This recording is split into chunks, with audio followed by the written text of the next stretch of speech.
அந்த வேங்கை வயல விடுதலை புலிகளுடைய அந்த அகதிகளை அடைத்து முள்வேலியில வைத்திருந்ததை போல அடைத்து வைத்திருக்கிறார்கள். யாரும் இருசக்கர வாகனத்தில் சேரிக்கு செல்ல முடியவில்லை. அங்கே இறப்பு என்றால் கூட முடியவில்லை.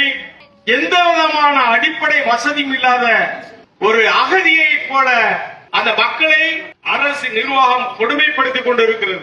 வேங்கை வயல் அவமானத்தை அந்த தண்ணியை நான் குடித்ததாக உணர்றேன். அப்படிப்பட்ட ஒரு கொடுமை நடந்திருக்கிறது.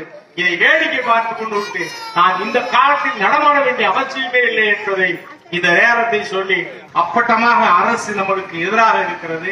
ஒரு மிகப்பெரிய ஒரு ஆளுமையாக தமிழகத்தை அரசியலை எழுச்சி தமிழர் யாரை அடையாளம் காட்டுவார்களோ அவர்தான் முதலமைச்சர் நாற்காலியில் அமர முடியும். விடுதலை சிறுத்தைகள் என்ன முடிவெடுக்கிறார்களோ அவர்கள்தான் தமிழகத்தில் ஆட்சி பீடத்தில் அமர முடியும் என்ற அளவிற்கு நமது தலைவருடைய உழைப்பால், அவருடைய அர்ப்பணிப்பால், அவருடைய தியாகத்தால் இன்றைக்கு வளர்ந்து நிற்கிறோம்.